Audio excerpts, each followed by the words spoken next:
근데 이 기생의 문화는 그 조선시대의 모든 문화에서 사실은 빠질 수가 없는데요.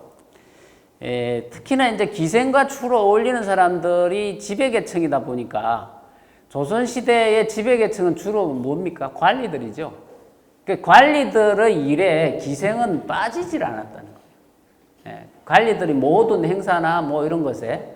근데 조선시대에서 가장 일반적으로 그 조선의 관리들이 가장 하고 싶어 하던 가고 싶어 하던 관청이 어딜까요? 조선의 문관들이 제일 원하던 관청. 조선 문관들이 가장 원하던 관청은 지금의 청와대처럼 궁궐 안에 있어요. 그 중에 가장 원하는 관청은 홍문관이에요. 그 다음엔 사헌부예요. 왜 홍문관을 그렇게 원했느냐 하면 사헌부는 궁궐 안에 있고 궁궐 바깥에 있죠. 그 사헌부는 소위 말해서 조선에 있어서 이 가장 깨끗한 요즘은 검찰이라든지 아니면 또는 감사원이라든지 이런 그 하는 곳이잖아요. 그런 곳이니까 일이 굉장히 많고 그다음에 세상 일이 휩싸일 일이 되게 많죠. 그런 거에 비해 가지고 홍문관은 뭡니까? 왕한테 조언하고 학문적으로 말하자면은 좀 보조하고 그리고 때로는 또 언론의 기능을 하고 좋은 건 다 해요. 그런데 욕은 안 들어요. 그러니까 좋은 일은 다 하고 욕은 안 들으니까 얼마나 좋아요. 근데 사헌부는 그렇지 않아요. 남 탄핵하고 공격하고 하다가 공격 잘못하면 어떻게 되죠? 자기가 탄핵당하죠. 그렇기 때문에 이제 힘은 그런데 그럼 홍문관하고 사헌부하고 어디가 있냐? 사헌부가 있죠. 이 사헌부라는 거는 그야말로 이제 지금 감사원처럼 옛날에는 지방에다가 행대감찰이라 그래가지고 감찰, 이 종육품인데 감찰을 내려다 보내요. 그러면 이 감찰들이 이렇게 지방으로 가가지고 행대감찰이 떴다. 이 행대감찰이 나중에 뭐가 되냐면 암행의사가 되는 거예요.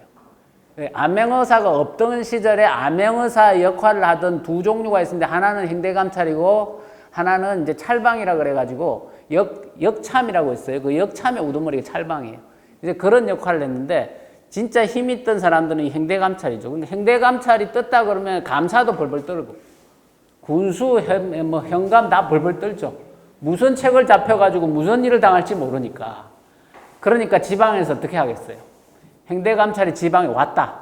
이러면은 가장 먼저 동원하는 것이 바로 기생이에요. 그래서 한번 그 내용들을 한번 보면 자, 기생과 어울릴 수 있던 사람들은 대부분 양반이나 건세가였다. 그래서 이제 양반들은 기생과 수많은 스캔들을 일으켰다. 기생의 치마폭에 빠져 본분을 망각하는 행동을 저지르거나 간청에서 기생과 질펀하게 놀아나다가 발각되어 관직에서 쫓겨나는 경우가 부지기수였다.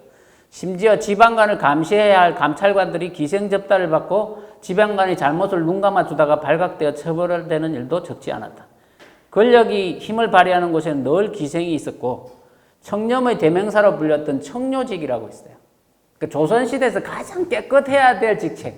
그게 어디냐 하면 소위 말해서 사헌부, 사관원, 홍문관, 그 다음에 이조예요. 요게 이조는 사람을 뽑아야 되기 때문에 그렇고 사헌부는 감찰을 해야 하고 홍문관은 임금에게 직언을 해야 되는 곳이고 사관원은 간언을 해야 되는 곳이니까 여기가 제일 깨끗해야 되고 여기에 간언이 되려면 일반 간언하고 달리 시험만 통과해서는 안 되고요. 다시 모든 그 소위 말해서 육경과 정성들의 다 허락을 받아가지고 되는 자리예요. 그러니까 집안 대대로도 굉장히 좋은 집안이어야 되죠. 여기 들어가려면. 그런데 여기에 있는 이제 감찰관, 사헌부의 감찰관들인데 이 사람들도 기생하고 놀아난 기록들이 굉장히 많아요. 한 예를 보면 태종 17년 윤 5월 22일에 기록된 조선왕조실록 기사를 한번 살펴보면요. 사헌부의 정려와 원욱이 감찰을 위해 수원에서 해합했다. 그런데 수원부사 박강생이 정려와 원욱을 정자에서 맞이하여 염소를 잡고 기생을 불러 술판을 벌여놓고 간역을 세워 명중하는 것으로 죄능을 게뤘다. 뒤늦게 이 일이 발각되어 헌사에서 제주기를 청하였다. 수령을 규찰하는 소임을 맡은 정려와 원욱이 농사철을 맞아 술을 금하는 때에 수령과 더불어 음주가무를 행하였으니 행대감찰의 본분을 잃었습니다. 청컨대 법에 따라 논지하소서. 왕이 이에 명하여 정려와 원욱을 파직하였다. 사실 이런 일은 부지기수였어요. 몰래 해서 들키지 않을 뿐이지. 그렇기 때문에 지방관 입장에서는 당시에 감찰이 떴다 그러면은 뭔가 하나라도 걸리면 자기 목이 날아가기 때문에. 그래서 그걸 무마시키기 위해서 주로 기생을 동원해가지고 잔치를 벌여주고 그리고 마음을 갖다 풀게 만들어줘서 우리한테 아무 이상 없습니다라고 올려달라고. 뭐 이렇게 하는 일이 뭐 이건 하나의 예에 불과하지만 굉장히 많았단 말이죠. 뿐만 아니라 기생권을 가지고 상대를 갖다 공격하는 수단으로 쓰기도 했었어요. 말하자면은 누가 지방관으로 파견됐는데 기생하고 말을 타고 갔다. 탄핵을 당해요. 원래 지방관은 기생을 직접 데리고 다니면 안 되거든요. 그래서 그 세종의 서성이 이수라는 사람인데 세종이 왕이 되고 나서 자기의 글선생인 이수라는 사람을 평양감사로 삼았어요. 그러니까 이수가 원래 개성 사람이거든요. 근데 평양감사가 돼서 딱 가니까 거기에 평양 가면 기생이지. 그래서 거기서 기생을 한 명 골라가지고 말에 타고 다니다가 탄핵을 당해서 평양감사 자리에서 쫓겨나는 뭐 이런 거죠. 뿐만 아니고 이 기생 문제로 인해 가지고 이게 원래 저 기생하고 나하고 친하고 내 기생이었는데 그 기생을 누가 이렇게 말하자면 마음을 훔쳐갔단 말이죠. 그러면 그걸 꽁하고 있다가 탄핵하는 수단으로 쓰고 뭐 그렇게 해가지고 한 사건들이 굉장히 많아요. 그러니까 여러분이 조선왕조실록을 한번 이렇게 들어가셔가지고 기생 한번 쳐보면 기생 스캔들이 한 1000여 건 이상 나와요. 그러니까 제가 여기에 소개하는 것들은 아주 그 중에 일부다라는 걸 알 수 있습니다. 자, 이 조선의 이 기생에 대해서 아주 이렇게, 뭐, 조선의 기생은 단순하게 관리들만 오면 하는 게 아니고 중국에서 사신이 오면 다 기생들이 나와서 접대를 해요. 그래서 중국 사신들이 굉장히 조선에 오기를 좋아했어요. 기생 접대를 받는다는 거죠. 자기들 내부에서 어디 가봤자 그런 접대를 받을 수가 없잖아요. 그 황제의 사신으로 오니까 거의 황제 대하듯이 한단 말이죠. 그랬는데 이 조선의 이 사신으로 온 사람 중에 유공이라는 사람이 있었는데 이 사람은 사실은 조선의 그 사신으로 왔다가 어떤 기생한테 반해가지고 다음에 가가지고 또 사신으로 또 오고 심지어는 황제한테 거짓말을 해가지고 사신으로 와요. 그 내용을 한번 봅시다. 태종 1년 2월 15일 임금이 후원의 정자에서 사신들을 위해 잔치를 베풀었다. 처음에 유공이 황주에 이르러 위생이라는 기생을 사랑했는데 황주가 어딥니까? 황해도잖아요. 그러니까 평양 거쳐가지고 황주에 왔는데 여기서 잔치를 벌려준 거죠. 그 과거의 사신들은 어주에 오면 잔치 한번 받고 평양에 오면 한번 받고 또 황주 감룡에 오면 한번 받고 개송에 오면 한번 받고 그러고 나서 백제로 해가 들어오면 또 받는 거예요. 그 태평간에 와가지고 또 받고 그래서 그야말로 가는 데마다 기생잔치를 받죠. 그래서 엄청나게 그뿐만 아니고 돌아갈 때는 엄청나게 많은 돈을 받고 돌아가죠. 그래서 한번 이렇게 조선의 사신으로 한번 잘 오면 큰 부자 돼서 돌아가죠. 그런데 그것 때문에 사실은 이게 조선 조정에서 불만이 많았어요. 그러니까 세종이 그런 말을 해요. 그게 더 싸다.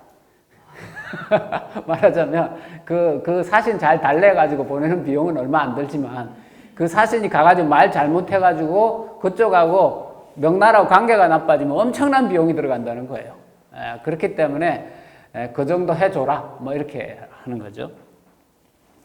그래서 처음에 유공이 항주에 이르러 위생이라는 기생을 사랑했는데 한양에 이르러서도 그녀를 잊지 못하였다. 예조에서 공문을 보내서 그녀를 한양으로 불러서 역마를 타고 오게 하니 유공이 매우 기뻐서 극진히 즐겼다. 그러니까 사신이 이 항주 기생을 잊지 못해가지고 그냥 노래를 하니까 조정에서 아예 불러다 줬다는 얘기죠. 여기서 끝이 아니에요. 처음에 유공이 사신으로 조선에 왔을 때 기생이 위생에게 사명을 받들고 다시 오겠다고 엄밀히 약속을 했대. 이제 가면서 내 다시 오마 이렇게 약속을 했어요. 그리고 그가 본국으로 돌아가니 명황제가 물었다. 예전에 들으니 조선이 원나라를 섬길 때 여학으로 사신을 미혹하였다고 하는데 지금도 그러하냐? 말하자면 미인계를 써가지고 사신들을 갖다가 그렇게 한다는데 지금도 그러냐? 하고 물었어요.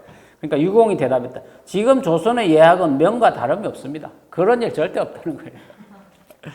예, 그리고는 덧붙여 말했다. 조선에서는 말이 생산되니 기와 견, 이 비단이죠, 명주죠. 좋은 말을 사면 전쟁에 대비할 수 있지 않겠습니까? 이에 황제가 크게 기뻐하여 태복시 자소경, 충명원과 유공을 다시 보냈고 이들은 비단과 명주를 챙겨 발해 지역에 이르렀다. 이들은 그곳에서 장건과 단묘기를 만났는데 장건이 유공에게 따져 물었다. 조선에 여학이 있는데 왜 거짓으로 보고했는가? 내가 황제에게 제대로 말하겠다. 이렇게 협박을 해. 예. 그러니까 네가 황제를 속였지? 그러니까 내가 이거 황제한테 제대로 보고하겠다. 그러자 충명원이 장건에게 눈짓하며 말했다. 사신의 처세는 외국에서 논할 것이다. 자네나 청년만과 절도를 지키면 되지 유공을 책망할 이유가 있는가? 하지만 유공은 이를 두려워해서 근심병이 났다. 그래가지고 자살을 시도해요. 예, 이게 황제한테 이럴까봐. 그럴 정도로 사실은 다시 방문한 이유는 단 한 가지죠. 다시 그 기생을 보겠다는 거예요. 그 이유 하나인데 황제를 속여가지고 이제 와서 그 기생 보기 위해서 왔는데 그걸 들통날 것 같으니까 이 조선에 와가지고 자살 시도해가지고 자살 막느냐라고 되게 애먹었어요. 조선에서 죽겠다고 난리를 쳐가지고 그런 일이 있었다 이거죠.